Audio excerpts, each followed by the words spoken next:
pagi semuanya. Oke, hari ini saya akan menjelaskan rencana pembelajaran semester untuk mata kuliah teknik pemboran. Di sini saya akan menjelaskan tentang CPNP ketiga, yaitu adalah mahasiswa mampu memahami sistem lumpur pada pemboran itu sendiri. Oke, di sini ada poin-poin yang akan saya jelaskan. Untuk yang pertama itu adalah kemampuan akhir yang diharapkan. Kemampuan yang diharapkan itu adalah di sini mahasiswa tuh mampu mengetahui tentang tujuan, kemudian tentang fungsi, komponen, sirkulasi dari lumpur pemboran itu sendiri itu seperti apa kira-kira. Kemudian juga ada bahan kajian. Nah, untuk bahan kajian itu sendiri adalah di sini mahasiswa memiliki ketepatan untuk menjelaskan lumpur pemboran itu sendiri seperti apa sih. Kemudian fungsi lumpur pemboran seperti apa, sifat fisik dari lumpur pemboran itu sendiri juga seperti apa, kemudian juga jenis-jenis lumpur pemboran seperti apa, serta sirkulasi dari lumpur pemboran itu seperti apa. Selanjutnya, metode pembelajaran yang akan digunakan pada materi lumpur pemboran ini sendiri itu adalah ekspositorik, itu adalah penjelasan, kemudian ada tanya jawab, diskusi secara online ataupun juga offline. Kemudian untuk waktu yang diberikan pada materi lumpur pemboran itu adalah 150 menit, dan kemudian pengalaman belajar mahasiswa itu apa aja sih yang didapatkan dari sesi pembelajaran lumpur pemboran ini sendiri, yaitu adalah mampu menganalisa sifat fisik, kemudian fungsi, kemudian juga sirkulasi dari lumpur pemboran itu sendiri itu seperti apa sih kira-kira. Dan selanjutnya ada kriteria penilaian indikator. Nah, kriteria penilaian indikator itu sendiri di sini ada objektif, otentik, edukatif, accountable, dan juga ada transparansi. Kemudian juga di sini ada kriteria ketepatan untuk menguasai materi. Bentuknya itu adalah ujian tes seperti pengamatan pengaktifan kelas, dan juga ada penugasan untuk menentukan nilai sifat fisik dari fluida pemboran seperti apa. Untuk materi lumpur pemboran ini sendiri ada dua komponen penilaian. Yang pertama itu adalah ada tugas dengan poin itu 10%, dan juga ada UTS dengan poinnya 6,5%. Sekian, terima kasih. Oke, assalamualaikum warahmatullahi wabarakatuh. Selamat siang semuanya. Oke, hari ini saya akan menjelaskan materi tentang teknik pemboran 1 dengan bab lumpur pemboran. Oke, mungkin kita langsung masuk ke materinya aja. Oke, yang pertama itu lumpur pemboran apa sih? Ada yang tahu nggak kira-kira lumpur pemboran itu sendiri? Ada yang tahu nggak kira-kira? Oke, silakan. Menurut saya Bang, untuk lumpur pemboran sendiri itu dia fluida dipakai untuk pada saat pemboran untuk mengangkat cutting dan bukti-bukti lain dari dalam lumpur pemboran sendiri. Oke, yang lain ada yang tahu kira-kira lumpur pemboran itu apa sih kira-kira? Ica?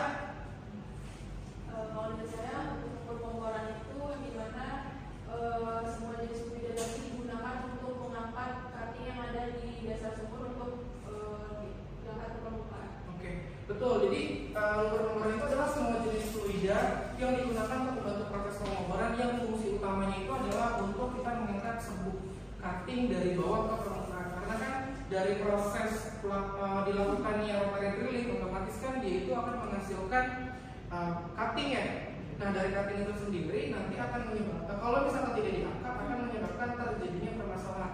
Maka dari itu kita diperlukannya fluida pemboran untuk kita bisa mengangkat cutting ke permukaan. Nah, kenapa sih kita perlu melakukan atau menggunakan lumpur pemboran? Di sini sudah saya bagi menjadi 4 bagian. Yang pertama itu adalah untuk meningkatkan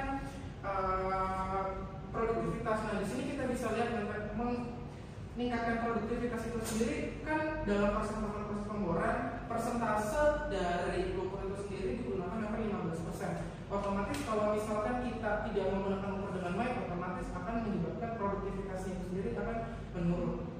Maka dari itu diperlukannya kita menentukan jenis lumpur pemboran yang baik. Kemudian yang kedua itu adalah mengurangi trouble. Nah, dari proses pengeboran itu sendiri sebenarnya pada proses pengeboran itu ada yang namanya drilling hazard. Nah, drilling hazard itu adalah proses-proses atau kemungkinan-kemungkinan yang bakal terjadi di lapangan itu seperti apa, meskipun belum tentu terjadi. Nah, sebenarnya untuk mengurangi dari si problem ini bisa kita lihat. Misalkan contoh kita akan membuat di sumur X. Nah, sumur X itu misalkan dia hampir sama strukturnya dengan sumur Y. Otomatis kita bisa lihat nih karakteristik sumurnya itu seperti apa sih untuk kita membuat nih sumur air itu sendiri. Nah, kita bisa mengurangi problem berdasarkan dari si lumpur itu sendiri. Kemudian yang ketiga itu adalah meningkatkan biaya keseluruhan. Otomatis karena tadi di awal saya bilang persentase penggunaan lumpur itu di atas 15%, otomatis penentuan lumpur atau penggunaan jenis lumpur itu harus kita lihat ya, kira-kira mana nih yang lumpurnya itu bisa menekankan budget cost itu sendiri itu seperti apa. Kemudian mempersiapkan sumur yang aman dan efisien otomatis supaya mencegah terjadi adanya problem. Nah, sebenarnya 4 komponen ini saling mendukung satu sama lain. Oke, mungkin sebelum masuk ke lumpur itu sendiri, ada yang ingat nggak sih kira-kira faktor penentuan lumpur pemboran itu, ada yang tahu kira-kira? Ada yang tahu kira-kira? Apa? Cak? Pressure, temperatur, sama kadar formasi. dan kemudian yang ketiga itu adalah formasi ya. Formasi yang ditembus. Nah, ketiga poin ini sendiri sebenarnya saling berhubungan. Jadi pada saat kita penentuan jenis lumpur, kita tuh harus tahu nih ketiga karakteristik dari faktor itu sendiri. Kayak yang pertama itu adalah sebenarnya yang paling penting itu adalah formasi. Nah, makanya biasanya sebelum kita melakukan pengeboran itu sendiri, orang dan drilling itu pasti akan mendapatkan data dari geologis. Maka dari itu kita harus tahu nih kira-kira formasi yang akan kita tembus itu tuh apa sih? Kira-kira apakah formasinya shale, karbonat, limestone dan lain-lain. Oke, kemudian, nah dari situ kan kita bisa tahu kan kalau formasi batuan shale itu kan kalau misalkan dia kena air, otomatis akan menyebabkan terjadinya permasalahan. Ada yang tahu permasalahannya apa? Swelling ya, swelling. Bisa menyebabkan swelling kalau misalkan kita tidak tahu jenis lumpur yang akan digunakan itu apa. Gitu. Kemudian dari sini bisa kita tentukan jenis lumpurnya nggak bisa. Gitu. Di sini nanti akan kita pecah lagi apakah kita akan menggunakan OBM atau kita menggunakan WPM. Kemudian yang kedua itu adalah pressure. Nah, pressure itu sendiri kan sumur itu kan makin dalam, pressure-nya semakin apa? Semakin tinggi ya, semakin tinggi nanti. Otomatis kita harus mempunyai nilai lumpur yang bisa mengimbangi si pressure ini sendiri. Nah, kira-kira lumpur itu, sifat fisik lumpur itu apa sih yang dapat kita lihat atau bisa kita tanggulangi dari si pressure ini? Ada yang tahu? Nilai densitas ya, nilai densitasnya. Otomatis kita harus mempunyai nilai densitas yang bisa mengimbangi si tekanan pressure ini. Nah, kemudian yang terakhir itu adalah temperatur. Nah, temperatur juga sama kan, makin dalam sumur itu makin tinggi ya dan makin panas. Nah, biasanya kalau temperatur ini berpengaruhnya terhadap apa? Viskositas. Oke, selanjutnya viskositas, kalau dalam komposisi berpengaruh nggak kira-kira? Berpengaruh ya dalam komposisi ya, karena dapat komposisi lumpur itu bakal berpengaruh terhadap temperatur yang digunakan. Contohnya kemana? Pemilihan bahan. Nah, pemilihan bahan di lumpur itu sendiri biasanya dicocokkan dengan kondisi temperatur sumur yang akan kita tembus itu sendiri. Ini berpengaruh terhadap apa? Atau penggunaan apa?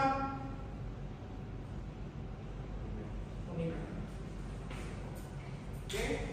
Nah, ini sebenarnya adalah faktornya, faktor dari jenisnya yang tadi juga ada jenis, temperatur, sama tekanan.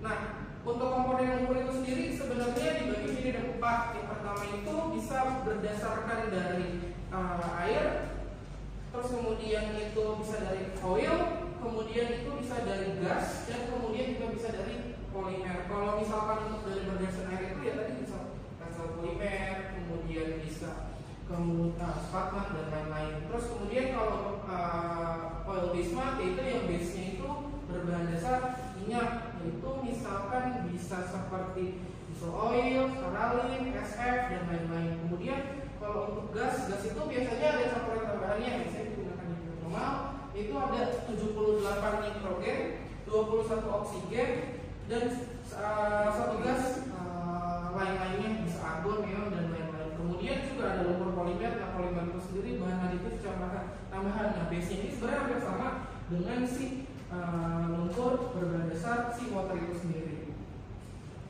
Nah, kemudian ini adalah contoh gambar dari komposisi dari lumpur itu sendiri. Ya, di sini ada smooth fluid dan di sini ada saralin. Nah, yang membedakan ini ada yang tahu kira-kira apa? Yang smooth fluid dan saralin ini ada yang tahu? Perbedaannya berdasarkan apa? Berdasarkan apa? Ada yang tahu? Oke, ini tuh biasanya perbedaan itu dari kandungan atau pembuatannya sendiri. Kalau smooth fluid itu terbuat dari hasil hidrokarbon yang kita ambil. Misalkan contoh kan kalau misalkan itu kan produknya itu kan bisa jadi bensin dan lain-lain sudah diproduksi ya.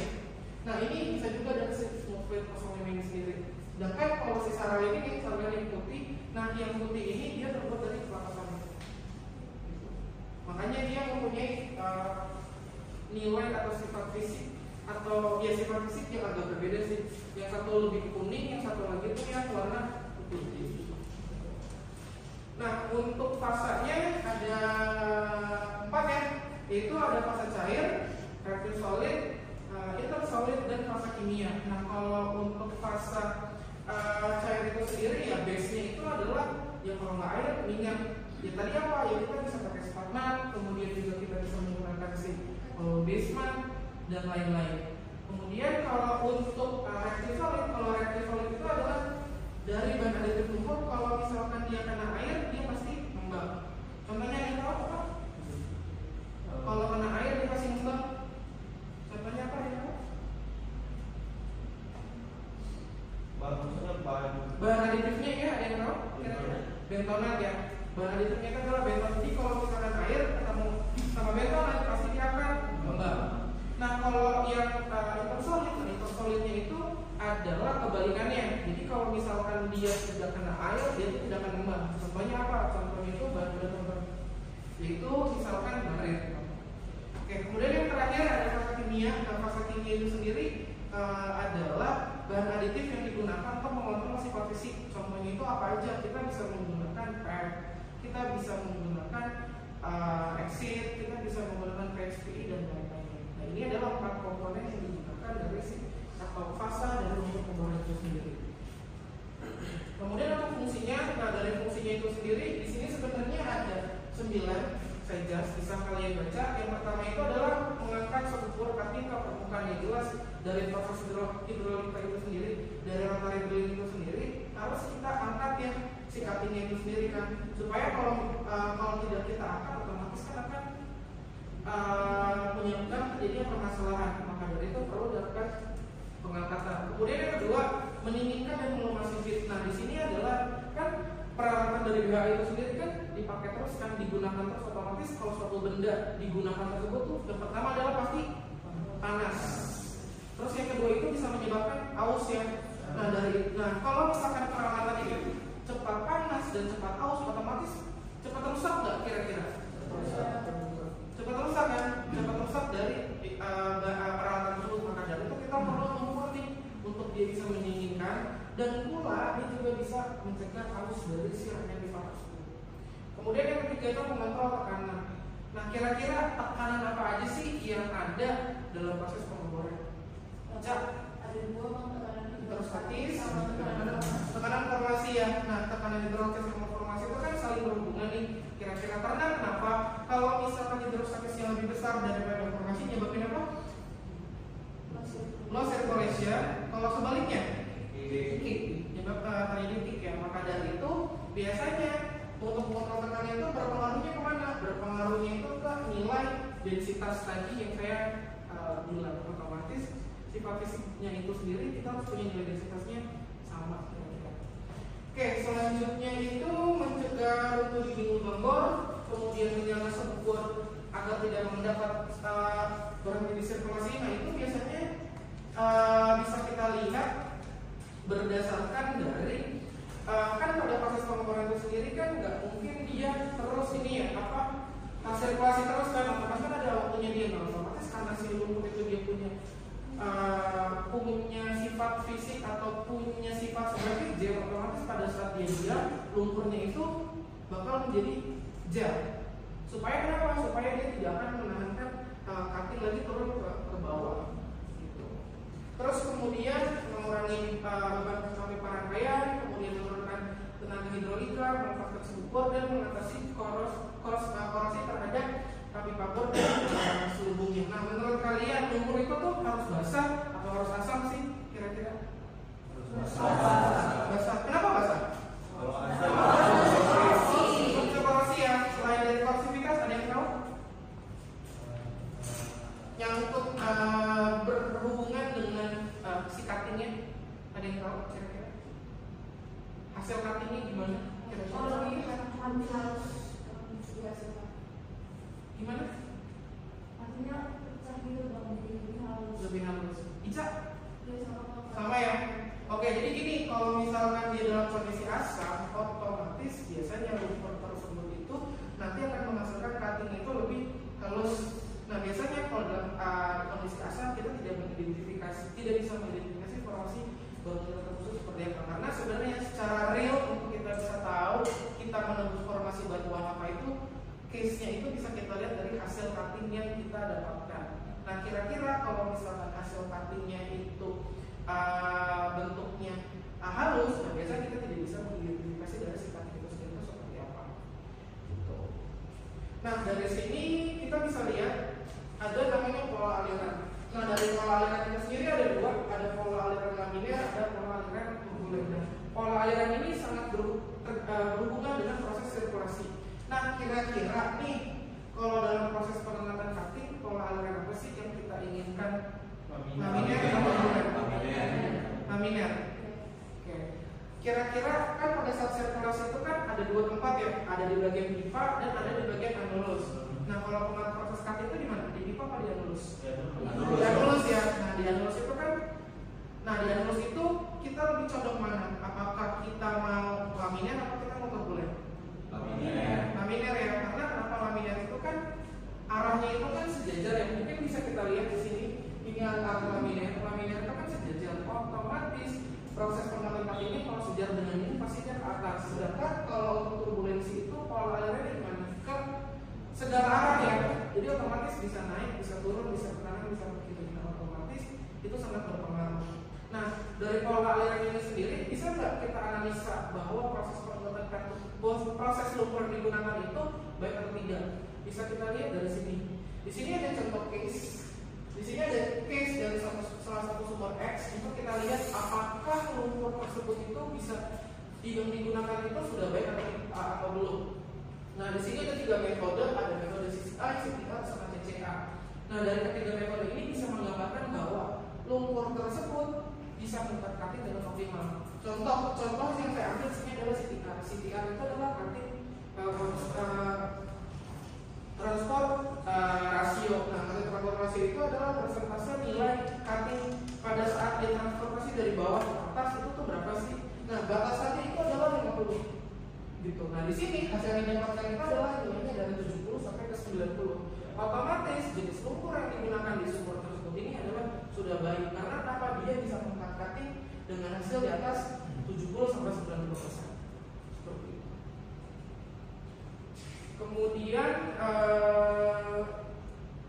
selanjutnya ada sifat fisik. Nah, sifat fisik itu yang pertama itu ada densitas. Nah, densitas itu yang tadi bisa berpengaruh yang terhadap tekanan. Kemudian ada reologi. Reologi itu ada viskositas, kemudian pasif viskositas, kemudian yield point dan gel strength. Nah, biasanya untuk reologi itu berpengaruhnya itu terhadap tadi pengantaran dari lumpur itu sendiri. Dan ini juga bakal berpengaruh terhadap proses pengangkatan cutting, entah itu dalam sirkulasi ataupun pada saat ini. Kemudian ada filtration, loss. Dan filtration loss itu untuk mengukur kira-kira air dari filtration itu sendiri berapa. Dan dari sini juga bisa kita lihat kira-kira akan menghasilkan praktiknya berapa. Tapi perlu diingat untuk filtration ini sendiri ada batasannya. Batasannya itu berapa? Kalau untuk formasi yang mengandung sel reaktif, batasan itu tidak boleh lebih dari 6 cc per 30 menit. Gitu. Untuk si filtration loss-nya ini sendiri. Oke, selanjutnya ada sand content. Sand content itu mengukur kadar kepadatan dari si lumpur itu sendiri, dari kadar pasirnya itu berapa. Nah biasanya untuk nilainya itu tidak boleh lebih dari 2% dari volume dari lumpurnya itu sendiri. Karena kenapa? Nanti bakal berpengaruh terhadap sifat fisik dari si lumpurnya itu sendiri. Kemudian ada salt content. Nah ini biasanya konsentrasi kadar garam. Kalau misalkan kita menggunakan lumpur yang menggunakan kadar Cl-nya, contohnya apa? KCl. Kemudian ada solid. Nah ini kadar solid padatan dari lumpur, dan biasanya nilainya adalah 8-12%, dan terakhir itu adalah pH. Nah pH itu tadi asam basa yang akan digunakan di lumpur. Nah biasanya untuk lumpur itu harus mempunyai nilai basa. Nah untuk aditifnya apa aja? Untuk aditifnya itu adalah ada fluid loss control, kemudian ada thinner, ada thicker, kemudian anti agent, dan pH. Nah bahan aditif ini yang biasanya akan digunakan yaitu yang pertama ada fluid loss control. Untuk mengukur fluid loss, bahannya itu apa aja? Nah bahannya itu ada CNC, kemudian ada star, dan lain-lain. Kemudian ada thinner. Thinner itu adalah menurunkan nilai viskositasnya. Kemudian ada thicker untuk menaikkan nilai viskositas. Terus kemudian juga ada wetting agent. Wetting agent itu sebagai memberat dari si lumpur itu sendiri, dan pH untuk mengontrolnya. Dan kemudian di sini adalah